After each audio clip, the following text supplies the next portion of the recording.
Gloire à Dieu. On est dans cette série qui s'appelle « Vous aurez des tribulations, mais, combien aiment les mais dans la Bible? » À chaque fois que vous allez voir « mais » dans la Bible, ça a un rapport avec le chant qu'on vient de chanter. Il va y avoir des tempêtes. Il va y avoir ça va aller mal, mais Dieu sera toujours là avec vous. Mono l'a bien dit tantôt, quand ça va bien, on le sait que Dieu est là. Mais quand ça va mal, il est où Dieu? Il est là. Il est là, on va le chanter ce matin. Le Père, Jésus est là, il a promis, le Père est là. Il est toujours, quelqu'un dit, il est toujours là. Toujours là, Dieu est fidèle. Vous allez avoir des tribulations, c'est sûr. Et je vous annonçais la semaine passée que j'allais parler du mal un peu. Frères et sœurs, le mal est de plus en plus présent dans notre génération. Si vous regardez l'actualité, vous allez voir que le mal, il est là. Il y a toutes sortes de choses qui prennent place. Vous allez me dire, bon, certaines personnes vont dire, mais pasteur, ça a toujours été mal dans la vie. Oui, c'est vrai. Ça a toujours été mal depuis le jardin. Depuis où l'homme et la femme ont péché, ça va mal. Mais on doit comprendre qu'à un moment donné, à des moments dans l'histoire, ça allait très mal. Hein? Je pense au déluge, moi. Dans le temps du déluge, le déluge est un rappel du jugement dernier. Il est arrivé un déluge à un moment donné sur la terre où toute la terre a été jugée parce qu'il y avait de la violence, il y avait de la corruption. Tout le monde se levait le matin, sauf Noé, là, qui était juste intègre dans sa génération, dans son temps. Tout le monde se levait le matin avec des pensées uniquement tournées vers le mal. Alors, le mal a toujours pris place. Au Moyen Âge, ça allait très, très mal. Et on se demande même s'il y avait des églises chrétiennes à certaines époques là, dans le monde. Il y a des moments où ça va très, très mal. Mais en ce moment, frères et sœurs, qui ne voit pas que nous sommes dans ces temps qu'on appelle qui vont très, très mal? On va lire le texte ce matin que j'ai choisi pour cette série-là, qui fait un lien avec cette série-là, dans Michée, chapitre 6, verset 8. Michée, c'est un prophète qui adresse le peuple de Dieu dans Juda, un peuple qui était menacé par les Assyriens. C'est comme s'il adressait le monsieur là, en Ukraine, là, comment il s'appelle, Zelensky. Là. C'est comme s'il disait à Zelensky, t'es menacé par la Russie, hein, mais il y a pire que ça encore. Là. Il est en train d'adresser le peuple de Dieu dans Juda, qui s'était éloigné de Dieu, qui versait dans l'idolâtrie et qui faisait toutes sortes de choses qui étaient mal, qui étaient influencées par le mal autour et qui lui aussi, le peuple, était dans le mal. Puis là, il dit... Michée, le prophète, va dire au peuple, on t'a fait connaître, ô homme, ce qui est bien. Et ce que l'Éternel demande de toi, c'est que tu pratiques la justice, que tu aimes la miséricorde et que tu marches humblement avec ton Dieu. En disant cela, Michée a résumé ce que Dieu attend de chacun de nous en tant qu'enfant de Dieu, en tant que chrétien, en tant que fils et fille de Dieu. Pas juste aux hommes, là. Aux femmes, tout le monde. Dieu nous demande, dans ces trois choses-là, il y a tout l'Évangile, frères et sœurs. Si l'Évangile a marqué votre vie, vous voulez faire ça. Michée était complètement, il parle du cœur de Dieu lorsqu'il adresse le peuple au travers de ça. Pratiquer la justice, c'est faire ce qui est juste. Aimer la miséricorde, c'est pas juste d'être miséricordieux, c'est d'aimer à être miséricordieux. Quelqu'un dit « ouch ». C'est pas facile, je vais vous l'expliquer tantôt. Là. C'est pas facile d'être miséricordieux, de pardonner à quelqu'un qui nous a fait mal, d'être miséricordieux comme Dieu l'est là. Dieu, c'est normal. C'est un Dieu plein d'amour. Mais nous, quand on est affectés par le péché, combien sont d'accord avec moi? Est-ce qu'il y a quelques personnes honnêtes pour dire ici, c'est pas facile, pasteur? Alors, Michée est en train de dire, je veux que vous pratiquiez ce qui est juste. Je veux, comme Dieu est juste, je veux que vous soyez miséricordieux, mais plus que ça encore, je veux que tu aimes la miséricorde. Ouch! Je vais vous mettre au défi tantôt d'aimer la miséricorde. Et que tu marches humblement avec ton Dieu. Comprenez-vous, frères et sœurs, comme on l'a chanté si bien, c'est pas à nous la gloire. Hein, le psalmiste dit deux fois, non, pas à nous, mais à Dieu seul soit toute la gloire. Marcher humblement avec Dieu, c'est de comprendre qui est Dieu. Connaître Dieu, connaître les choses qu'il aime, les choses qu'il désire pour nous et être à l'affût de tout cela pour dire, Seigneur, moi je veux faire ça. Je veux être un homme, une femme qui va pratiquer ce qui est juste, qui va aimer la miséricorde et qui va marcher avec humilité devant toi, non pas à moi, mais à toi, toute la gloire que tu vas me permettre de faire au travers de l'appel que tu vas me donner, du ministère que tu vas me donner, peu importe ce que je fais dans l'Église, dans la vie, à mon travail, Seigneur, moi je veux être un sermon vivant pour tous les gens qui vont me voir, pour ta gloire dans le nom de Jésus. Amen, j'aime beaucoup, amen. Seigneur, puis c'est ça, on est dans une génération, frères et sœurs, qui fait beaucoup de mal, beaucoup de fraude, beaucoup de corruption, beaucoup de mal, frères et sœurs. Puis ce que j'aime de Michée, dans les notes que j'ai lues sur lui, c'est qu'il adressait, dans sa génération, il adressait les riches. Les riches qui exploitent les pauvres. Dieu a en horreur la balance fausse. Vous allez voir souvent dans la Bible, prends soin de la veuve et de l'orphelin. C'est partout dans la Bible. Prends soin des opprimés, prends soin de ceux qui souffrent, prends soin de ceux qui sont vulnérables. Je remercie Dieu de tout mon cœur qu'ici à l'Église Vie d'Espoir, nous avons Action, Secours, Vie d'Espoir qui prend soin des personnes qui sont vulnérables. 200 familles chaque jeudi reçoivent un panier de nourriture ici. On va donner des paniers de Noël. On aide les jeunes à retour à l'école. On aide des fois aussi des gens qui arrivent, des immigrants qui arrivent ici avec rien, on les aide. Aussitôt qu'on entend parler que quelqu'un a des meubles à donner, on appelle et on aide. Frère, ça, je suis content de ce ministère-là parce que c'est un ministère qui est dans l'action. Puis, je suis très, très fier de ça. Mais on est, frère, ça, je veux vous le dire, je crois vraiment qu'on est dans les derniers jours. À cause de tout le mal qui prend place, même si vous dites, mais non, pasteur, même si vous venez me voir après, pasteur, il y a toujours eu du mal, c'est rien de neuf. Non, c'est vrai. Mais il va arriver un temps où on va être où ça va aller tellement mal que là, on est vraiment proche de la fin. Moi, je veux qu'on lise ensemble la vision que l'apôtre Paul a eue à un moment donné. Regardez, ça va apparaître, il enseigne Timothée, puis il donne la vision des derniers jours. Qu'est-ce qui va prendre place dans les derniers jours? Quelle vision prophétique extraordinaire que l'apôtre Paul a eue. Il dit, sache, mon petit ami, mon disciple Timothée, sache ça, là, que dans les derniers jours, là, il va y avoir des temps difficiles. C'est pas ça qu'on prêche depuis. C'est ça que Dieu m'a mis à cœur depuis 1 an. Tu vas prêcher une série où tu vas dire aux gens qu'il y a des temps difficiles qui s'en viennent. Je ne savais même pas. Il y avait plein de choses qui ne prenaient même pas place encore dans l'actualité, qui commencent à prendre place, que je n'avais même pas vu, moi, mais j'ai juste été obéissant. OK, Seigneur, tu veux que je prêche qu'il va y avoir des temps difficiles? Je vais faire ça. Il y aura dans les derniers jours des temps difficiles. Pourquoi? Car les hommes seront égoïstes. Est-ce que ça ne nous représente pas tellement sur notre génération? Hein? Égoïste. Moi. Les hommes seront égoïstes. Amis de l'argent. Ce que la Bible appelle cupidité, là. Fanfarons. Fanfarons. Les riches là, qui exploitent les pauvres. Là. Fanfarons, hautains, blasphémateurs, rebelles à leurs parents, ingrats, irreligieux, insensibles, déloyaux, plus de loyauté, calomniateurs, disent des choses qui ne sont pas vraies à propos des autres, intempérants, pas capables là, de se contrôler, cruels, ennemis des gens de bien, traîtres, ennemis des gens de bien, on va voir ça de plus en plus, frères et sœurs. Jusqu'à présent, en Amérique du Nord, on n'était pas beaucoup persécutés, nous les chrétiens. Ça va commencer, frères et sœurs, je vous le dis, je vous le prophétise. Ennemis des gens de bien, traîtres, emportés, enflés d'orgueil, aimant le plaisir plus que Dieu. Qui ne voit pas dans ce texte-là qu'on est rendu là aujourd'hui quand on regarde un peu l'actualité, pas seulement ici au Québec, dans le Canada, ni en Occident, mais partout dans le monde, il y a quelque chose qui prend place qui s'appelle le mal, le mal. Et c'est ça. Je comprends que c'est pas la fin. Dans les derniers jours, ça ne veut pas dire qu'on est dans la fin des jours. On est dans le début de la fin, frères et sœurs. Parce que ce que je comprends dans les Écritures, c'est qu'à un moment donné, ça va aller tellement mal sur la terre que les hommes vont faire des alliances ensemble pour faire finalement un seul gouvernement. Ils vont tous s'unir. L'homme qui n'est pas capable de s'unir avec qui que ce soit, qui est égoïste, mais pour avoir la paix sur la terre, pour avoir une certaine économie qui fait du sens, qui amener une certaine prospérité, les hommes vont se mettre d'accord pour la seule raison que ça va mal dans le monde. Ils vont se mettre ensemble et nous savons que tout ça va se faire sans Dieu. C'est un gouvernement qui va s'appeler Babylone. Tout ça va se faire sans Dieu. C'est l'ennemi, c'est notre ennemi qui va être en charge de tout ce gouvernement-là. Et c'est ça. Et là, on est rendu à la fin. Et pourquoi il faut toujours être sur le qui-vive? C'est qu'on ne sait pas jamais. C'est quand Dieu va venir enlever son Église avant que toutes ces choses-là prennent place. Alors, il va y avoir une fin pour l'Église, il va y avoir une fin de ce monde avec le jugement de Dieu. Et là, nous sommes, combien sont d'accord avec moi qu'avec l'apôtre Paul, nous sommes dans les derniers jours, frères et sœurs? On est rendu là. Ça va si mal, frères et sœurs. Il faut le voir. Il ne faut pas que vous disiez, ça a toujours été comme ça, pasteur. Oui, il y a toujours eu du mal. Mais là, on est vraiment, la vision de Paul, elle est vraiment en ce moment, frères et sœurs. Et ce que j'aime de Dieu, c'est que sa justice à lui, elle est immuable.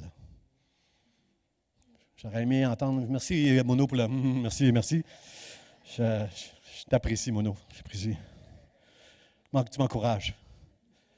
La justice de Dieu, elle est immuable, frères et sœurs. Pourquoi je le répète? C'est parce que notre monde change. Au nom de la tolérance, au nom de la liberté, au nom de respecte-moi, au nom de je ne sais pas quoi, on accepte toutes sortes de choses que la Bible déclare mal. Puis nous, on a des réunions, les pasteurs en ce moment, on a des réunions pour nous enseigner de faire attention avec toutes ces choses-là qui prennent place. Qu'est-ce qu'on dit? Parce que là, les lois vont devenir si sévères qu'il faut faire attention à ce qu'on dit quand on parle de quelque chose qui est mal selon Dieu. Alors moi, vous ne m'entendrez plus dire « Moi, je pense que c'est mal. » Je ne dirai plus « Moi, je pense que c'est mal. » Mais vous allez m'entendre souvent dire ce que la Bible déclare, c'est mal. Et là, je vais vous entendre dire « Amen. » Parce que la Bible, les lois de Dieu sont immuables. Ce qui était immoral pour Dieu hier, il y a 1000 ans, 2000 ans, ça l'est encore aujourd'hui parce que Dieu il est immuable. Il ne change pas. Il est le même hier, aujourd'hui, et jusqu'à la fin, Dieu ne changera pas parce qu'il est immuable dans ses lois.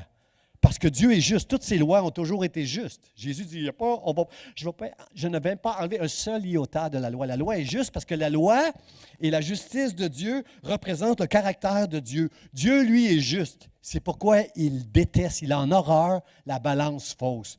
Ne juge pas les gens sur les apparences. Ne juge pas les gens parce qu'ils ont une renommée, parce qu'ils sont riches, parce qu'ils ont des possessions. Invite pas les gens chez toi pour avoir quelque chose d'eux. Jésus dit, invite les vulnérables, invite les pauvres, invite les gens qui ont des besoins. Puis Dieu va te bénir. Quand tu donnes, il ne faut pas qu'il y ait une main qui veut recevoir en même temps que tu donnes. Mais si ta main donne vraiment, Dieu va te bénir. Ça, c'est la promesse de la Bible. Dieu va te bénir. Dieu bénit la générosité.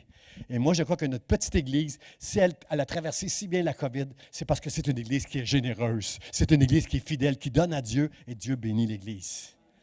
Je vois chaque semaine le ministère de l'Action, Secours et d'Espoir prendre soin des gens qui sont en difficulté, et je vois aussi la main de Dieu qui bénit ce ministère-là. Hein? J'entends Patricia qui dit « Amen, Amen, Pasteur Jean. » Oui, oui, la main de Dieu, elle est là. C'est sûr qu'on veut faire plus. C'est sûr qu'on va avoir toujours des besoins. C'est difficile des fois de voir partir des gens qui sont tellement dans le besoin. On ne peut pas tout faire, mais ce qu'on fait, Dieu l'apprécie, frères et sœurs. Dieu apprécie tellement qu'on puisse aider les gens qui sont dans le besoin. Puis moi, ce que j'ai peur avec tout le mal qui prend place, frères et sœurs, ma crainte en tant que pasteur, c'est qu'on se laisse, nous, l'Église, les chrétiens, les enfants de Dieu, qu'on se laisse influencer, que ça devienne comme la norme. Tout ce qui prend place, bien écoute, donc c'est comme ça, pasteur, c'est comme ça, c'est comme ça. J'ai peur, j'ai cette crainte qu'on tombe sous une influence, qu'on embarque dans des affaires qui ne font pas de sens pour Dieu, qui est immuable dans sa justice et dans sa droiture. Vous êtes d'accord avec moi? Est-ce que vous comprenez que j'aimerais que Dieu soit aussi fier de moi et de vous comme il était de Noé dans sa génération? Dans la génération où on est, j'aimerais ça que Dieu nous dise, comme Noé, je t'ai vu juste dans cette génération qui est complètement dans la déchéance, dans la corruption, puis qui va être jugée. Je t'ai vu juste. Dieu était fier de Noé.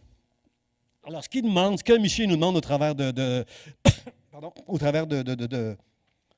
ce que Dieu demande au travers de Michel à chacun de nous, qu'on pratique la justice, qu'on aime la miséricorde et qu'on marche humblement, avec humilité, devant Dieu.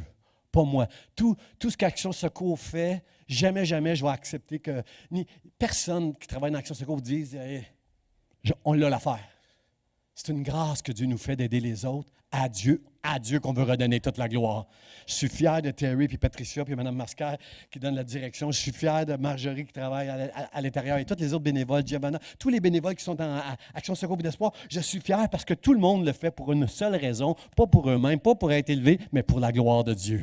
Mais la Bible dit que celui qui s'abaisse, je vais l'élever. Et celui qui s'élève, lui, je vais l'abaisser. Mais merci Seigneur, dans notre Église, je vois cette humilité d'hommes et de femmes qui connaissent c'est quoi la volonté de Dieu et qui embarquent dedans. Combien veulent embarquer dans la volonté de Dieu, frères et sœurs? Frères et sœurs, ces trois choses-là sont liées ensemble. Ce que Dieu nous demande de faire ce qui est juste, d'aimer la miséricorde, puis de marcher humblement avec lui, là, tout ça, c'est lié ensemble, frères et sœurs. On doit comprendre que la Bible nous dit de comprendre la grâce de Dieu, apprécier Dieu, être reconnaissant à Dieu qui nous a sauvés, nous qui nous étions indignes, mais aussi, dans la Bible, Dieu nous demande d'être dans l'action. Êtes-vous d'accord avec moi? C'est pas juste « je suis sauvé, merci Seigneur, j'ai hâte que tu reviennes pour être avec toi ». C'est pas ça. Dans la Bible, prends soin de la veuve et de l'orphelin. Voici, la première fois que Jésus est entré dans le temple, il a dit, voici, le Saint-Esprit était sur lui. Voici, l'Esprit de Dieu est sur moi. Il m'a oint pour apporter une bonne nouvelle aux pauvres. Il m'a oint pour délivrer les captifs. Il m'a oint pour redonner la vue à ceux qui sont aveugles dans les ténèbres. Il m'a oint pour amener la délivrance à tous les opprimés, tous les vulnérables, toutes les personnes qui n'ont pas un statut social qui leur permet d'être bénis. Moi, je suis venu pour eux autres. Je suis venu pour eux autres. Alors, Dieu attend de l'Église qu'on soit dans l'action, frères et sœurs, dans l'action sociale, dans les bonnes œuvres. Dieu nous a... Pasteur Jean croit dans la grâce, frères et sœurs. Pasteur Jean, c'est un prédicateur de la grâce. J'ai été convaincu que nous ne méritons rien, que c'est une grâce que Dieu nous a sauvés, que jamais la religion, jamais nos bonnes œuvres, jamais notre propre justice, jamais tous nos efforts, Dieu va honorer cela. Ce qu'il honore en nous, c'est la foi, seulement la foi. Nous sommes justifiés seulement parce que nous croyons que c'est Christ qui a porté tous nos péchés, que maintenant on peut aller devant Dieu comme des fils et des filles, à cause que lui, qu'est-ce qu'il a fait? Pas à cause que nous, qu'est-ce qu'on peut faire? Et là, mais si j'arrête là, on ne fera jamais rien. On va attendre le retour du Seigneur Jésus-Christ, mais on ne fera jamais rien. Non, Dieu nous appelle à être dans l'action, frères et sœurs. Dieu nous appelle à... Si Dieu a tellement fait pour toi, il faut qu'on en fasse pour Dieu, là. Hein? Moi, je suis complètement d'accord avec Jacques. Jacques avait compris qu'il y avait des chrétiens qui croyaient beaucoup dans la grâce, mais qui se laissaient aller pas mal, là. Jacques, il disait, montre-moi ta foi, puis moi, je vais te montrer mes œuvres. Parce que Jacques était dans l'action. Dis pas que tu es sauvé, dis pas que tu as la foi, dis pas que tu marches dans la grâce si tu ne fais jamais rien pour Dieu. Là. Il faut que tout ton cœur soit à Dieu. Certainement que Jacques prêchait ce passage-là aux chrétiens, lui. Il faut que tu pratiques les œuvres qui sont justes. Il faut que tu aimes la miséricorde. Il faut que tu marches humblement avec ton Dieu. Et comme Pasteur Charlie l'a dit ce matin en entrée, toi seul, Dieu, à toi seul, à toi seul, toute la gloire, l'honneur et la louange, Seigneur. L'honneur. Mon premier point, frère et sœur, ce matin, je l'appelle la justice versus l'injustice. La justice de Dieu, c'est... Regardez, Michée nous dit, on t'a fait connaître au homme ce qui est bien, c'est que l'Éternel demande à toi, c'est que tu pratiques la justice. Pratiquer la justice, frères et sœurs, c'est le contraire de pratiquer l'injustice. Combien savent que toutes les lois de Dieu sont justes? Amen, merci, vous me rassurez. Vous savez ça, que tout ce que Dieu demande est juste. Il n'y a rien dans ce que Dieu demande qui est injuste. Est-ce qu'on est capable d'accomplir toute la loi de Dieu? Non, on n'est pas capable. L'apôtre Paul, dans son authenticité, dans son honnêteté, il dit, je ne suis pas capable de faire parfaitement toute la loi de Dieu. Merci, mon Dieu, que tu as envoyé Jésus. C'est par grâce que je marche avec toi, Seigneur. C'est seulement par grâce maintenant, mais je veux faire ce qui est juste, comme toi, Seigneur. Une iniquité, frères et sœurs, l'iniquité, c'est le contraire de équité. Le trône de Dieu, c'est un trône de justice. La base de son trône, c'est la justice et l'équité. L'iniquité, c'est contre l'équité, contre la justice. Autrement dit, quand tu es dans l'iniquité, tu fais ce qui est contraire à la justice de Dieu. Vous me suivez? La Bible dit que le mystère de l'iniquité, c'est Satan et toute son emprise sur le monde. Ce monde va mal parce qu'il est sous l'emprise de Satan et insidieusement, avec le temps, tranquillement, pas vite, on accepte aujourd'hui toutes sortes de choses qui sont mal parce que le mystère de l'iniquité, c'est que Satan règne sur ce monde. Mais combien savent que le jour que tu viens à Jésus-Christ, que tu réalises que tu es pécheur et que Dieu t'ouvre ton esprit pour te donner la foi, ce jour-là, tu n'es plus sous l'emprise du diable, mais maintenant tu es sous le règne de Dieu. Combien sont contents d'être sous le règne de Dieu ce matin? Alors, tu veux faire ce qui est juste. Je ne veux pas faire une grosse différence entre péché et iniquité, mais j'en vois une. Si vous étudiez les théologiens, si vous étudiez péché et iniquité, vous allez voir quand même qu'il y a des différences, mais bon, je ne veux pas aller trop loin là-dedans. Mais le mot grec pour péché, c'est le sens de ce mot-là, c'est manquer le but, s'écarter du chemin. Est-ce que ça ne vous arrive pas, vous autres, des fois, de manquer le but, même que vous êtes des chrétiens, bon, vous aimez Dieu, mais ça vous arrive-tu des fois de vous écarter du chemin? Merci. Soyons honnêtes, là. Je ne veux pas être tout le temps le seul qui dit que je m'écarte du chemin et que je manque le but des fois, là. Amen, merci. Ça nous arrive. Ça, on est des pécheurs. On va rester des pécheurs. Hein? Je ne me lève pas le matin en me disant je vais me chicaner avec ma femme ce soir après le souper, là, je vais lui dire que c'était pas bon, puis que... Non, je ne dis jamais ça, ma femme, je ne dis jamais ça. Et là, je vais l'épargner. Je vais l'épargner. Non, il ne va pas là, Jean. Il ne va pas là. Je ne me lève pas le matin, comprenez-vous? Je ne me lève pas en me disant celui qui va me couper aujourd'hui, là, il va le savoir. Non, non, c'est celui qui va me couper. Bénis-le, Seigneur. Mais je n'arrive pas tout le temps à faire ça, frères et sœurs. Je me parle, là, je me prêche ce matin. Celui qui va me couper, celui qui oublie qu'il a décidé de passage, celui qui fait wrong, wrong, wrong, qui dépasse là, bénis-le, Seigneur. Ça m'arrive de faire ça. Mais il y a des fois, je ne suis pas capable. Je ne me lève pas le matin en me disant aujourd'hui, oh non, oh non, il n'y en a pas un qui va me faire des choses comme ça, je ne me laisserai pas faire. Je ne me lève pas un matin comme ça. Mais il y a des jours où j'ai manqué le but. J'ai manqué la cible. C'est pas parce que je le veux, mais je suis pécheur, puis toutes sortes d'affaires dans mon assiette, des émotions, puis des affaires, des soucis, puis tout ça qui font en sorte que là, j'ai manqué. Mais je me reprends, frère, je me reprends. Un peu plus loin. Ça m'arrive encore. Je comprends. Seigneur, tu es en train de m'enseigner quelque chose de toi, là. Tu as permis ça, là. Bénis-le, Seigneur, bénis-le. Moi, je retire toute ma colère envers lui, là. Alors, c'est ça. Il y a un peu de différence, frère et sœur, entre péché puis l'iniquité, frère et sœur. Parce que l'iniquité, c'est d'être injuste. Mais d'une manière un peu plus moins. C'est pas que tu manques le but. C'est que tu es tombé dans un cercle de faire des choses que tu sais qui sont contraires à la justice de Dieu. Matthieu 24, Jésus nous dit, dans les derniers temps, l'iniquité va être accrue. Il ne dit pas le péché, là, il dit l'iniquité va être accrue. Le mystère de l'iniquité va prendre place. Le diable va avoir une grande emprise sur les gens et le mal va prendre place d'une manière de plus en plus. Il va avoir une influence. Mais Dieu nous regarde, frères et sœurs, dans le ciel. Il te regarde, Robert. Il regarde le pasteur Charlie. Il me regarde moi. Il regarde Marjorie. Il regarde chacun de nous. Puis moi, j'aimerais ça qu'ils disent de moi la même chose que Job.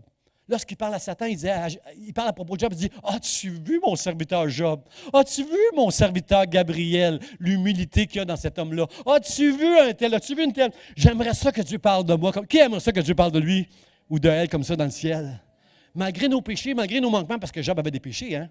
Job avait des péchés, là.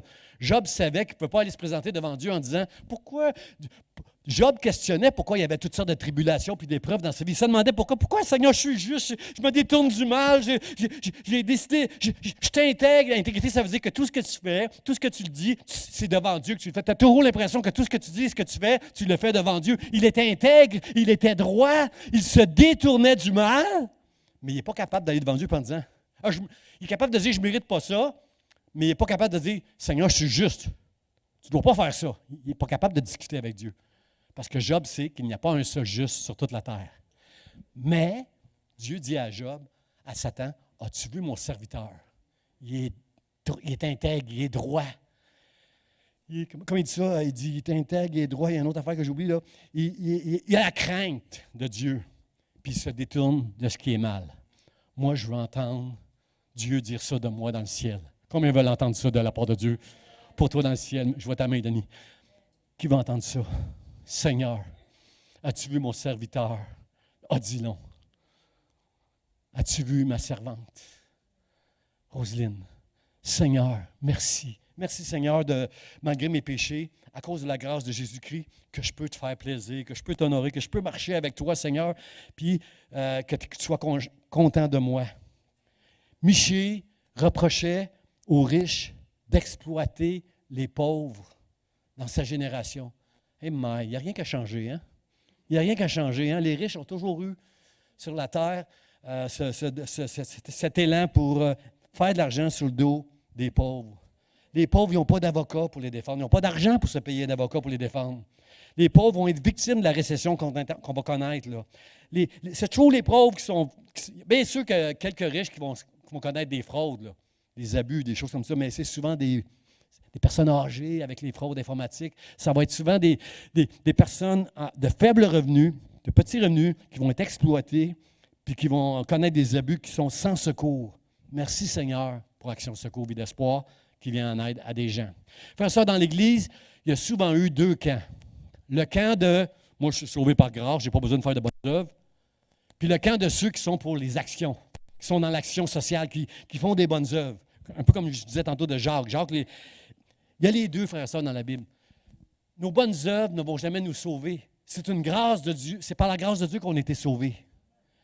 Mais si j'ai été sauvé, je veux faire aussi des bonnes œuvres pour Dieu maintenant. Si Dieu a envoyé son Fils, pas Jésus est venu donner sa vie pour moi, pour toi.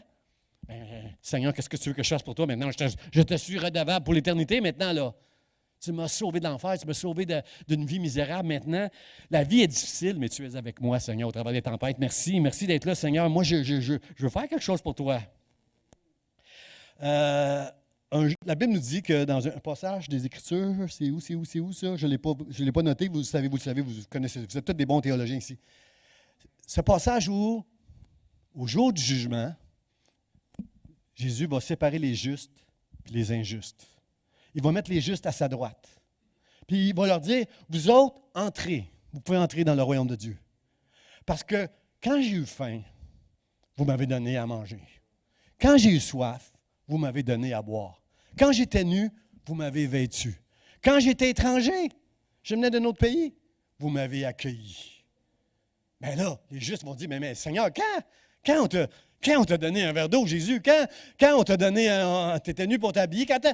Jésus dit, à chaque fois que vous avez fait ça au plus petit de mes frères, c'est à moi que vous l'avez fait. Voyez-vous que Jésus est dans l'action sociale. Voyez-vous que Jésus, il est. Je bénis Dieu pour cette œuvre qu'on a eue, cette mission qu'on a eue pendant des années ici là, à l'Église du Espoir, qui s'appelait Mission en Haïti. Là, cette école qu'on soutenait à tous les mois. Une école, on soutenait des jeunes, on les habillait, on les nourrissait, on payait pour l'éducation. Puis même, cette église-là, le dimanche, cette école-là, le dimanche, était une église. Il y avait de l'évangélisation qui se faisait au travers de tout ça. Je bénis Dieu pour ça. Quand la COVID va être un petit peu en arrière de nous autres, là, il va y avoir d'autres œuvres dans lesquelles on va s'impliquer, frère et sœurs, parce que Dieu veut bénir l'Église qui va être généreuse, puis comme Michel l'a dit, qui va être dans l'action pour aider les gens qui sont vulnérables. Est-ce que vous êtes avec moi, frère et sœurs, pour ça? On veut faire ça. On veut être dans l'action. On ne veut pas être juste pour le salut des âmes. On veut sauver des âmes, mais combien croient avec moi que faire du bien aux gens, c'est un sermon. C'est un sermon pour amener les gens à la connaissance de Dieu. Faire du bien. Je t'ai fait connaître c'est quoi qui est bien. Puis on veut le faire, Seigneur. On veut que nos vies soient des sermons. Alors, Seigneur, aide-nous. La Bible dit dans Proverbe 31, ouvre la bouche pour le muet, pour la cause de tous les délaissés. Et moi, je veux dire Amen, Amen, Amen. Mon deuxième point, frère et sœur, c'est à combien tu évalues ta dette? On t'a fait connaître au homme ce qui est bien. Ce que l'Éternel attend de toi, c'est que tu pratiques la justice et que tu aimes la miséricorde. Quelqu'un dit aime la miséricorde. Frère et sœur, aimer, c'est le mot-clé ici dans ce passage-là. Dieu veut que tu aimes la miséricorde. À un moment donné, Jésus est invité par quelqu'un qui attendait peut-être quelque chose en retour. Simon le pharisien a invité Jésus chez lui. Puis il a invité des amis. Moi, j'invite le prophète, là, le Jésus là, qui prêche, là, qui guérit des malades. Là, je l'ai invité chez moi. Venez-vous-en, la gang. Alors, la maison de Simon était pleine. Jésus est là, derrière, un petit peu en derrière. Là, tout le monde est devant lui, là, puis à la table. Puis lui, il est un petit peu en retrait. Puis là, il est là, puis il mange. Il est avec eux, puis il cause avec eux. Puis là, la Bible nous dit dans Luc, chapitre 7, qu'une femme pécheresse qui arrive proche de Jésus. Elle a beaucoup d'audace, cette femme-là, parce que c'est une pécheresse. Elle n'a pas une bonne réputation. Puis là, elle va dans la maison des pharisiens. Je suis même surpris qu'elle a réussi à entrer dans cette maison-là, qu'il n'y a personne qui l'a mis dehors. Parce qu'on fait ça des fois dans nos églises, frères et sœurs. On met des gens dehors parce qu'ils ont une mauvaise réputation. Frères et sœurs, Jésus, elle est dans son audace, comme j'ai prêché la semaine passée, dans sa foi, dans son audace, elle est rentrée dans la maison avec un vase plein d'un beau parfum qui coûte cher. Elle avait une idée dans la tête. Elle rentre dans la maison, puis le texte nous dit qu'elle s'est cachée, elle est allée se positionner derrière Jésus. Si vous voulez me faire du mal, vous allez devoir traverser Jésus. Combien savent ici que si on est derrière Jésus, il n'y a personne qui peut nous faire du mal? Amen. On sait qu'il y a des gens qui veulent nous faire du mal. Hein? Moi, je le sais. Moi, je suis pasteur. Moi, je suis fin. Moi, puis il y a des gens qui veulent me faire du mal. Je ne comprends pas pourquoi les gens veulent me faire du mal. Chérie, dis amen. Je suis fin. Moi, je suis fin. Je suis gentil. Il y a des gens qui veulent me faire du mal. Pourquoi? C'est juste parce que je suis un pasteur. C'est juste parce que je représente une certaine autorité. Les gens me veulent du mal. Mais peu importe, frères et sœurs, j'ai appris depuis que je suis pasteur que si je me tiens derrière Jésus, il n'y a personne qui peut me faire du mal. Tu es en sécurité si tu te mets derrière Jésus. Alors cette femme-là, dans son audace et sa crainte, elle est allée jusqu'à Jésus, elle se tenait derrière. Et vous savez vous connaissez l'histoire, elle était avec Jésus, elle a commencé à pleurer. Puis il y avait des grosses larmes, tellement de larmes, qu'elle a lavé les pieds de Jésus qui avait marché dans la boue là, avant d'aller là. Elle a lavé ses pieds avec ses larmes, tellement qu'il y avait des larmes, tellement qu'elle pleurait, tellement. Elle a lavé ses pieds. Il n'y a personne qui est venu lui apporter un linge pour qu'elle essuie les pieds de Jésus. Elle a pris ses cheveux. Puis ça ne faisait rien que ses cheveux soient tout sales. Parce que elle a compris que Jésus l'avait rendu toute nette maintenant. Elle a pris ses cheveux et elle a essuyé les pieds de Jésus. Puis là, après ça, elle a pris du parfum. Puis elle a mis un parfum d'un grand prix. Puis elle a répandu ça sur les pieds de Jésus. Puis là, Simon le pharisien, il a dit quelque chose qu'on fait des fois, nous autres les chrétiens, quand on juge. Il a dit, cet homme-là, si c'était vraiment un prophète, il ne se serait pas laissé approcher par cette femme-là. Parce que c'est une pécheresse. Puis là, Jésus, c'est vraiment un prophète. Vous savez, un prophète, Dieu parle aux prophètes. Dieu révèle des choses aux prophètes que les autres ne voient pas. Et le Saint-Esprit a révélé cette chose-là dans le cœur de Simon. Puis là, j'aime ça, là. Là, Jésus va éprouver Simon en disant, Simon, il y a un roi, il y a un créancier, là. Il y a un créancier, là, puis 2 personnes, ils doivent de l'argent. Un lui doit 50 deniers, puis l'autre lui doit 500 deniers. Savez-vous, c'est combien un denier? C'est le salaire d'une journée, un denier. Vous pouvez vous imaginer 500 fois le salaire d'une journée. Prenez votre salaire, multiplié par 500 avec une calculatrice, et ça va vous donner une idée de... tu peux pas. Tu as une dette pour le reste de ta vie, là. C'était pas un roi. Alors, un avait une dette de 50 deniers, qui est beaucoup, puis l'autre avait une dette de 500 deniers. La Bible nous dit, Luc nous dit, aucun des deux pouvait payer sa dette. Aucun des deux. Un était plus pauvre, même si l'autre était plus riche, il n'y en a pas un qui peut la payer. Alors... le créancier a dit, je vous remets la dette aux 2. Il dit ça à Simon. Le créancier décide de remettre aux 2. Alors, c'est là qu'il va faire réfléchir Simon pas mal. Il dit, Simon, dis-moi Simon, dis-moi là, toi puis moi. Et puis là, elle met du parfum sur ses pieds, elle pleure, puis elle l'essuie, puis elle est là à côté de lui, puis elle écoute ça. Puis là, Jésus dit à Simon, dis-moi, lequel des deux, celui de 50 puis de 500, lequel des deux l'aimera le plus? Le créancier qui a laissé partir les dettes. Je vous pose la question, lequel des deux? Celui qui doit 500 deniers, certainement. Parce que, puis là, il dit, lequel l'aimera le plus? Puis là, Simon dit, bien, sûrement, c'est sûrement celui qui doit 500 deniers. Il dit, bonne réponse, Simon, bonne réponse. Simon, celui qui aime peu, celui à qui on a un peu pardonné, va aimer un peu. Comprends-tu, mon frère, ma soeur, que tu vas être dans l'action si tu comprends la grâce que Dieu t'a faite en mourant sur la croix pour tes péchés? Comprends-tu, mon frère, ma soeur, que tu vas aimer la miséricorde? Moi, je te pose la question ce matin, à combien tu évalues ta dette depuis que tu as été sauvé? Si tu as grandi dans une famille chrétienne et tu n'as jamais fait grand-chose de mal, ça se peut que tu as l'impression que ta dette, que tu n'avais pas une grosse dette avec Dieu. C'est une bénédiction que Dieu t'a faite de te sauver, toi. Tu n'avais pas une grosse dette.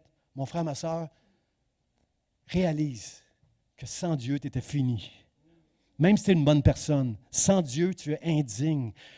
Dans la Bible, il y a plein de gens qui se sont approchés de Dieu avec des vêtements. Même un souverain sacrificateur, quelque part dans la Bible, s'est présenté devant Dieu, puis ses vêtements étaient tout sales. Et Dieu a changé ses vêtements pour lui donner des vêtements propres.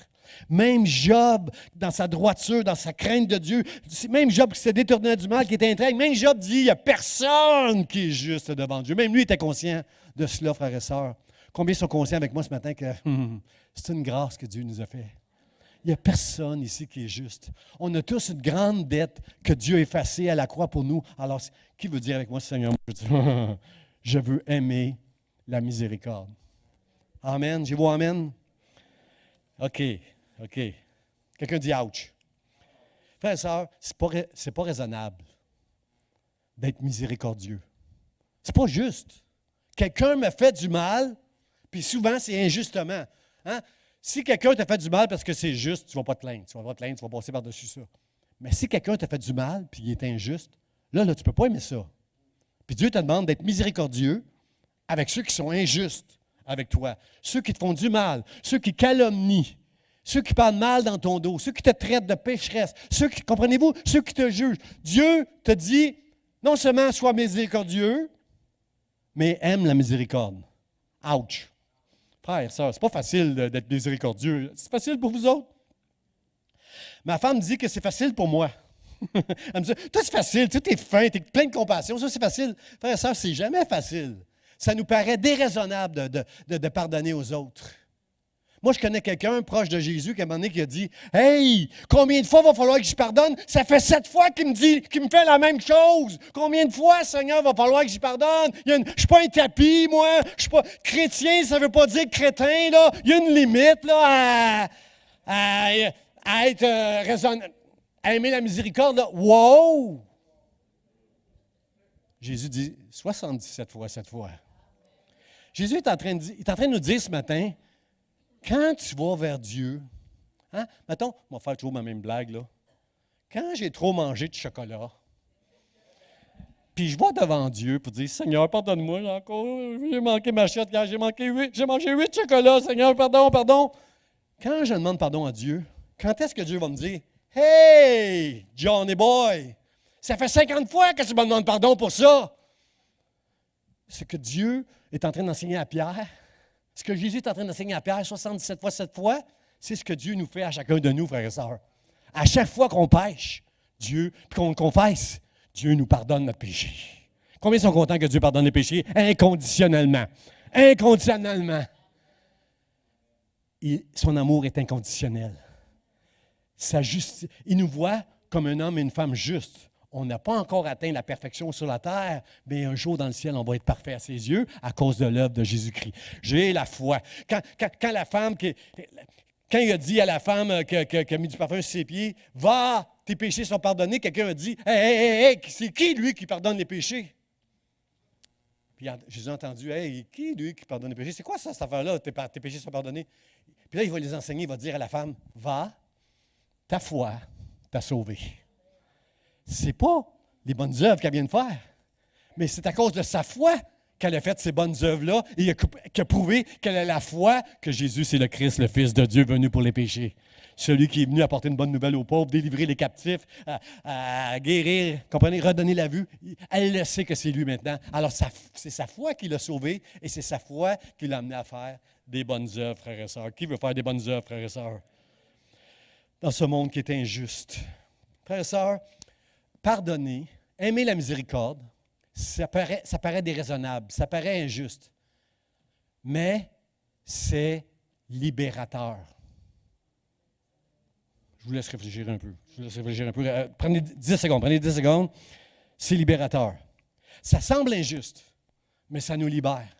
Parce que, frères et sœurs, quelqu'un qui va me faire du mal, je ne pense pas qu'il passe ses journées, lui, à se ronger à l'intérieur. Il a fait ce qu'il avait à faire. La Bible dit on n'a pas lutté contre la chair et le sang, mais contre les esprits épeux dans le royaume, les dominations et toutes ces affaires-là. Alors, il y a quelque chose qui a pris place dans le cœur d'un frère, d'une sœur, d'un proche de nous, puis il nous a lancé un trait.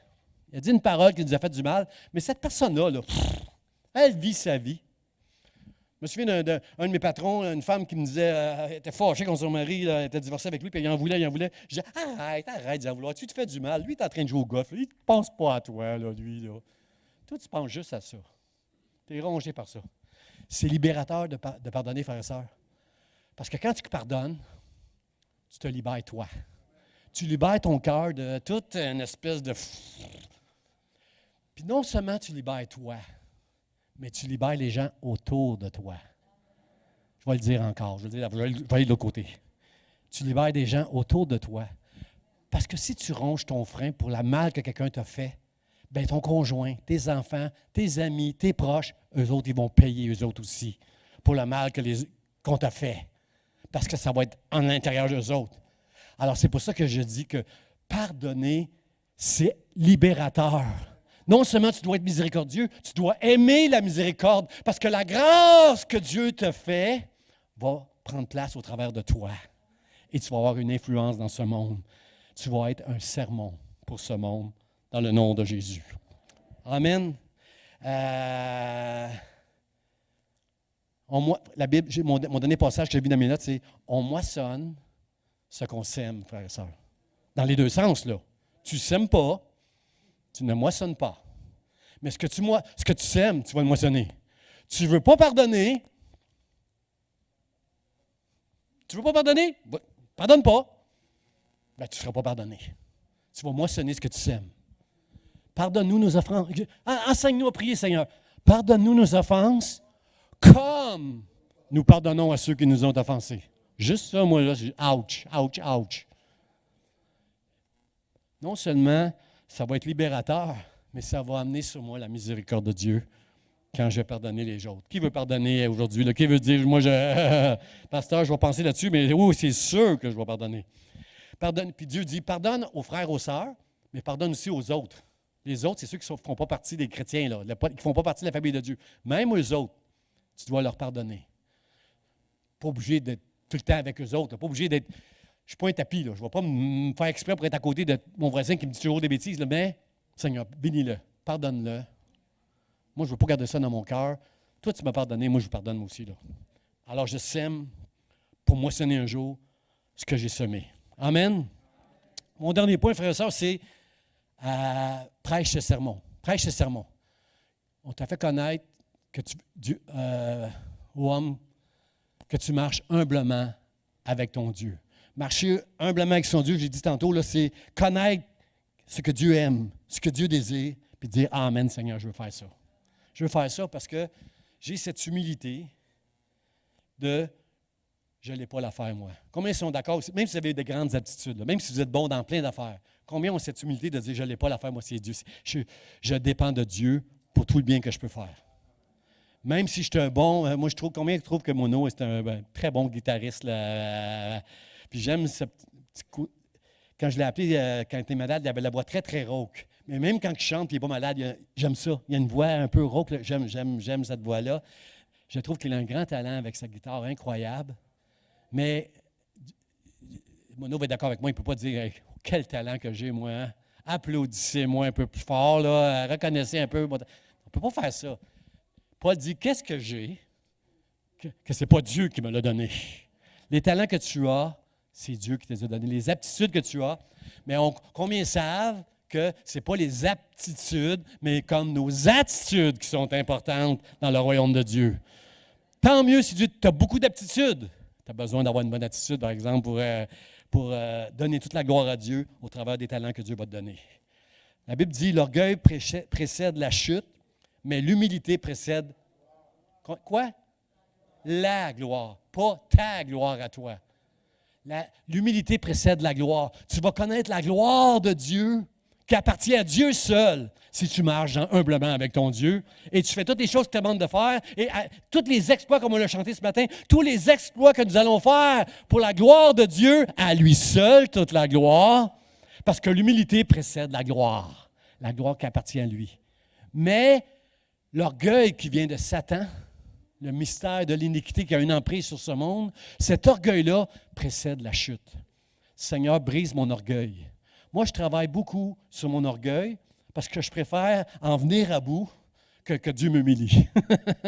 David dit, maintenant que tu m'as humilié, Seigneur, maintenant que je suis bien humilié, je marche avec toi. J'ai compris, là, j'ai de la sagesse là. Maintenant, je veux chasser l'orgueil dans mon cœur. Pour ne pas être obligé d'être humilié, pour pas que Dieu soit obligé de m'humilier. Parce que l'humilité précède la gloire de Dieu. Alors que l'orgueil, si tu restes orgueilleux, si tu restes indépendant de Dieu, comme Satan l'était, si tu veux la renommée, l'acceptation des autres ou des possessions de l'argent, là tu es dans le trouble. Moi, je veux être dépendant de Dieu. Je veux être dépendant complètement de Dieu. Bernard de Clairvaux, c'est un moine catholique qui est en 1090, juste 1000 ans après Jésus-Christ. En 1090, Bernard de Clairvaux était un moine réformateur. Il avait compris quelque chose, lui. Il dit, l'humilité, c'est la vertu qui permet à un homme de voir sa propre indignité. Lui était dans un monastère pour faire des œuvres, pour que Dieu l'aime. Puis il est devenu un réformateur. Puis il a compris qu'on est tous indignes. peux rien faire, tu peux rien faire. Aucune bonne œuvre que tu vas faire, que tu vas plaire à Dieu. Mais quand tu vas reconnaître ta propre indignité, c'est là que tu vas voir la grâce de Dieu. Et c'est sa grâce qui va te permettre de glorifier puis de faire toutes sortes de bonnes choses pour Dieu, toutes sortes de bonnes œuvres pour Dieu, parce que la gloire va aller à Dieu et pas à toi. L'humilité précède la gloire de Dieu. Qui veut connaître la gloire de Dieu ici à l'Église d'Espoir? Dans nos maisons et ici dans l'Église, on veut voir la gloire de Dieu. Et c'est pourquoi je vous dis, on doit être dépendant de Dieu. Mais aujourd'hui, on est tellement indépendant, on ne veut plus aucune autorité. On n'est pas capable de se soumettre à un leader. D'abord, le mot soumission, on ne veut pas en entendre parler. On n'est pas capable de se soumettre à aucune autorité. Dans ce monde, on est rendu là où tout le monde dit « ne me dis pas quoi faire ». Je ne veux pas que tu me dises quoi faire. Laisse-moi, fais ce que tu veux, mais moi, je vais faire ce que je veux. Dis-moi pas quoi faire. Et l'humilité, elle est dépendante de Dieu, complètement. Combien savent qu'elle est dépendante de Dieu? Jésus a dit l'histoire du cep et des serments. Il dit « Je suis le cep, vous êtes les serments. Et si vous voulez porter beaucoup de fruits, vous devez être attaché au cep. » On comprend ça? Hein? Le serment, c'est la branche qui sort de l'arbre. Le cep, c'est l'arbre avec la sève. Le serment, c'est la branche qui sort de l'arbre et la sève qui est dans l'arbre coule dans le serment. Et là, le fruit sort. Combien veulent porter du fruit pour le Seigneur, frères et sœurs? Combien veulent être des serments? Demeure attaché au cep. Et c'est seulement à lui que tu vas donner la gloire. Tout ce que je vais faire et tout ce que tu vas faire pour le royaume de Dieu. Mais il y avait une pratique de la chorale ici, là, et Jean ici de Pinstro était là pour la chorale. Et si on a une super de belle chorale, frères et sœurs, jamais notre Pinstro va prendre la gloire sur lui. Il va donner la gloire à Dieu, frères et sœurs. Mais ça prend des gens qui viennent pratiquer. Ça prend des gens qui se donnent à Dieu, qui se soumettent à certains principes pour donner la gloire à Dieu. Tout ce que je fais pour la gloire de Dieu, si je fais des exploits avec ça, je veux que la gloire retourne à Dieu. Jésus a dit à un moment donné qu'il y a des gens qui ne vont pas rentrer dans le ciel. Parce qu'il va dire, c'est pas celui qui dit Seigneur, Seigneur qui va entrer au ciel. Arrête de dire Seigneur, Seigneur quand tu n'en as pas de Seigneur dans ta vie. Hein? Moi, je le sais que je suis le Seigneur de ma femme. Et je sais que Jésus, moi, je dis souvent à la maison à ma femme, appelle-moi mon Seigneur. Moi, j'aime ça qu'elle m'appelle mon Seigneur, qu'elle me donne l'impression que c'est moi le boss. Et l'impression. Et moi, c'est Jésus, mon Seigneur. Et je ne peux pas dire à ma femme, hey, c'est moi ton Seigneur, si Jésus n'est pas mon Seigneur. Moi, j'entends beaucoup des hommes dire ça, hey, pasteur, dis à ma femme qu'elle se soumette à moi, c'est écrit dans la Bible. Elle va se soumettre je n'ai pas besoin de dire à ta femme de se soumettre à toi. Si toi, tu te soumets à Dieu, elle va te suivre, elle va se soumettre à toi, elle va être avec toi parce que tu marches humblement avec Dieu. Ne me dis pas d'imposer. Dieu ne s'impose pas. Il dit que mon joug est doux et léger à celui qui veut le prendre. Alors moi, je dis, soumets-toi à Dieu, puis tu vas moissonner ce que tu sèmes. Amen. Seigneur, aide-nous. Jésus dit, c'est pas en disant Seigneur, Seigneur, que tu vas être capable d'entrer dans le ciel, mais c'est en faisant la volonté de mon Père. Puis là, il va dire à des ouvriers, des hommes et des femmes qui prêchent, des hommes et des femmes même qui conduisent la louange, des hommes, des frères qui sont dans des bonnes œuvres dans le monde. Des ouvriers vont leur dire, retirez-vous de moi, ouvriers d'iniquité.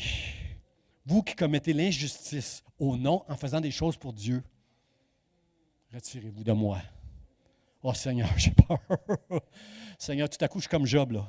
J'ai la crainte de Dieu, puis je veux me détourner du mal parce que je ne veux pas être appelé un ouvrier d'iniquité, mais je vais être un homme, une femme qui va pratiquer la justice, qui va aimer la miséricorde et qui va marcher humblement avec toi dans le nom de Jésus.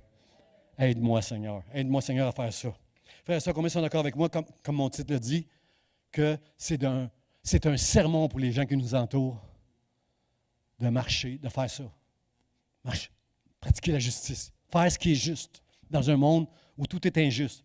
Noé était un homme juste et intègre dans sa génération, alors que le jugement de Dieu est venu sur la terre. Noé, lui, était resté juste. Il avait décidé de rester juste, de ne pas tomber dans toutes ces affaires-là. Il est resté juste. Est-ce qu'il était parfait? Ben non. Après le déluge, on le sait, il a fait pousser des raisins, puis après un coup, il était complètement ivre dans sa tente. Il n'était pas parfait, Noé. Mais c'était un homme qui aimait la justice de Dieu, qui marchait dans sa génération avec Dieu. Alors, Seigneur, merci de m'aider. Merci de m'aider parce que je vis dans un monde qui est égoïste, qui est orgueilleux, qui est rebelle, comme tout ce qu'on a lu tantôt. Mais moi, je veux marcher avec Dieu. Et jamais, jamais, quelqu'un dit jamais, jamais je ne veux oublier que je suis indigne de toi et que c'est une grâce que tu m'as fait d'effacer ma dette et de marcher avec toi. N'oublie jamais, mon frère, n'oublie jamais, ma sœur, que Dieu t'a fait grâce. Sois reconnaissant à Dieu. Chaque matin, je dis merci Seigneur pour un paquet de choses. Merci Dieu pour ma femme, pour les gens. Quand je dis ma maison, les gens qui sont dans ma maison, merci Seigneur pour les gens dans ma maison. Merci Seigneur pour tous les gens qui sont sous mon ministère. Merci, merci. Aide-moi Seigneur.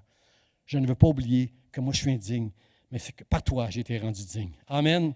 J'invite les musiciens, on va refaire ce super de chant qu'on a fait à la fin, le dernier. Là. Puis, juste vous rappeler, Seigneur, dans le mot de la fin, juste rappeler ceci. Michée commence en disant, on t'a fait connaître aux hommes, aux femmes, aux fils de Dieu, ce qui est bien et ce que l'Éternel demande de toi. Est-ce que vous comprenez ce matin que Dieu nous a révélé ce matin dans ce monde où il y a mal et là, dans ce monde, dans ces jours de la fin, est-ce que vous êtes avec moi pour dire ce matin, Seigneur, on veut pratiquer la justice. On veut aimer la miséricorde. On veut marcher humblement avec toi. On sait, fais-nous connaître ce qui est bien, puis on va le faire, Seigneur. Fais-nous connaître ce qui est juste, puis on veut le faire, Seigneur. On n'est pas parfait, mais on marche avec toi. On veut marcher avec toi. Est-ce que l'Église Vie d'Espoir veut marcher avec le Seigneur, frères et sœurs? Je vous invite à vous lever debout, là. Dieu va dire, as-tu vu mon serviteur Job? Frères et sœurs, j'aime ça. J'aime ça quand Dieu dit, j'aime aussi que Dieu dise ça de chacun de nous. As-tu vu mon serviteur Virgile? As-tu vu ma servante Giovanna? Je veux qu'ils disent ça de moi. Je veux qu'ils disent de Robert, de Pasteur Charlie, de moi. As-tu vu mon serviteur, ma servante? Je veux que le Seigneur dise ça de moi. Frères et sœurs, Abel, au commencement, là, quand l'homme a péché, Abel puis Caïn ont fait un sacrifice à Dieu. Le sacrifice d'Abel, dans Hébreux 11, ça nous dit que le sacrifice d'Abel était plus excellent que celui de Caïn. Pourquoi il était plus excellent? Les deux ont fait un sacrifice. Pourquoi il était plus excellent? C'est l'attitude, frères et sœurs. La foi de Abel. Abel, il venait offrir son sacrifice à Dieu. Moi, je ne suis pas digne, Seigneur. Mais toi, tu prends soin de moi, Seigneur. Je veux t'offrir un sacrifice de tout mon cœur. J'ai la foi que tu es Dieu, que tu es juste. Caïn, il faisait des sacrifices, lui. Il faisait des bonnes œuvres, lui. Et il était fier. La Bible ne le dit pas, là, mais il y avait quelque chose dans son sacrifice qui venait de lui. Moi, je te fais des bonnes œuvres, Dieu. Moi, je te fais des sacrifices. Mais Abel, c'est moi, je ne suis pas juste, Seigneur. Je ne suis pas juste. Le sacrifice d'Abel était plus excellent parce qu'il était fait avec la foi.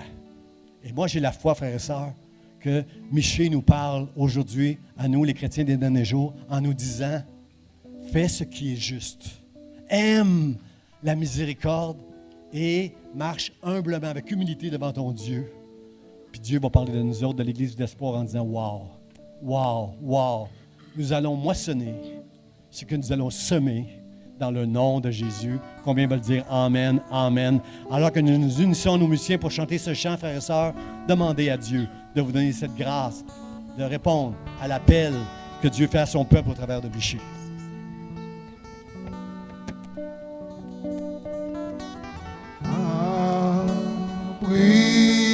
Abrite-moi sous tes ailes. Ouvre-moi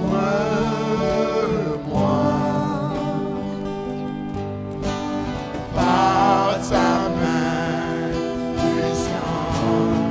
Abrite-moi. Abrite-moi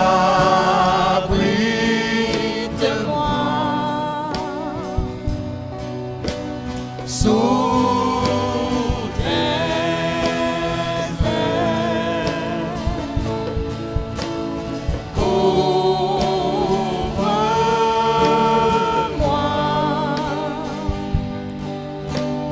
par ta main puissante. Même si les océans se déchaînent, je les traverserai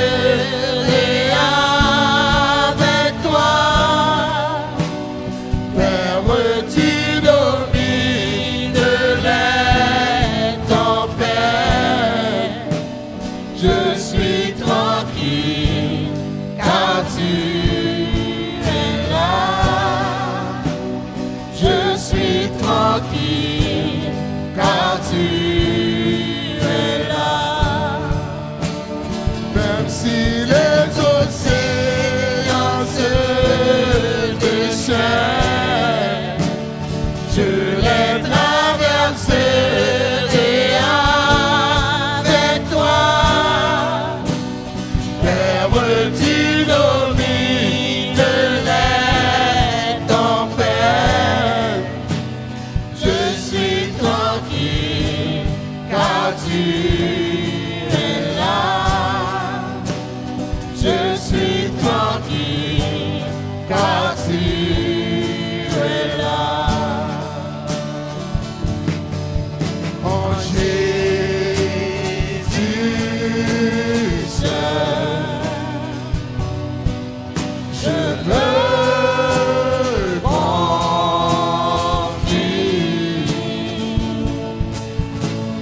Il me donne force, calme et puissance. En Jésus seul,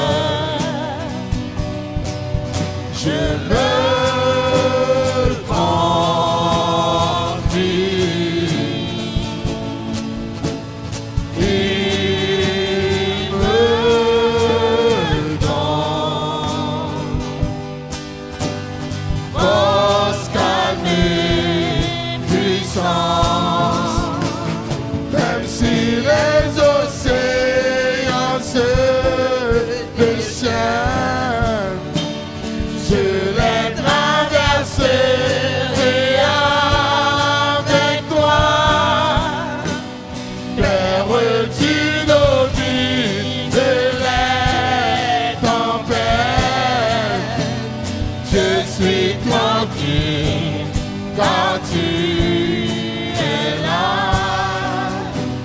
Je suis tranquille, car tu es là. Même si les océans se déchaînent, je les traverserai avec toi. Père, tu domines les tempêtes. Je suis tranquille, car tu es là.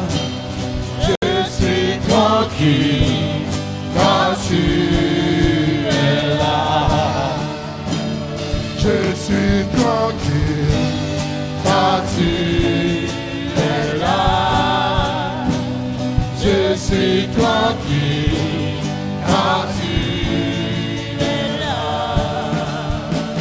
Je suis tranquille, car tu es là.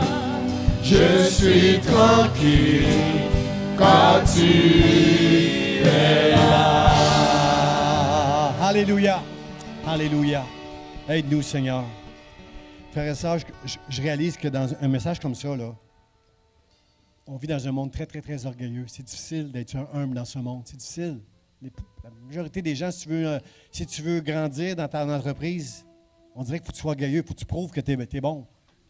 C'est pas facile d'être humble. Frères et sœurs, quand la femme est allée chez Simon le pharisien, elle a lavé les pieds de Jésus, la Bible nous dit qu'elle a embrassé ses pieds. Jésus va dire à Simon, Simon, quand moi je suis arrivé là, tu ne m'as pas donné de saint baiser, tu ne m'as pas fait l'accolade, Seigneur, merci d'être là. Tu ne m'as pas fait d'accolade, tu ne m'as pas lavé les pieds, tu ne m'as pas mis d'huile sur ma tête. Elle a tout fait ça. Elle a lavé mes pieds, elle les a essuyés. Puis toi, tu ne m'as pas embrassé avec un saint baiser quand je suis arrivé. Mais elle a embrassé mes pieds. Wow! Quelle humilité, frères et sœurs, là. Elle n'a pas embrassé, Seigneur, ses pieds. Les pieds qui étaient sales, qu'elle a lavé avec ses larmes, elle les a embrassés. Frères et sœurs, l'humilité, c'est d'embrasser les pieds de Jésus. C'est lui qui a tout donné pour nous. Ne refusez d'être orgueilleux. Marchez humblement avec Dieu. Puis tu vas moissonner. Puis tu vas être en plus, tu vas être un sermon pour les gens qui t'entourent. Tu vas évangéliser les gens. Ils vont dire, comment il peut être de même? Comment il peut être de même dans ce monde aujourd'hui? À cause de Jésus. Si on te le demande, dis-le, c'est à cause de Jésus. Mais juste ton comportement, ton attitude va être un sermon et un message pour ce monde. Amen. Est-ce qu'on veut être un sermon pour ce monde? Seigneur, je te rends grâce pour ce dimanche. Tu nous as donné l'opportunité de te prier, de te louer, de te bénir, Seigneur, d'entendre ta parole. Merci, Seigneur. Viens nous équiper par ton esprit à marcher devant toi, Seigneur, en faisant ce qui est juste, Seigneur, en aimant la miséricorde et en marchant humblement avec toi dans le nom de Jésus. Amen. Bon dimanche à chacun de vous. Disons merci pour nos musiciens ce matin. Merci à tous nos serviteurs. Soyez bénis. Avec Dieu, nous faisons des exploits, car c'est lui, celui qui écrase les méchants.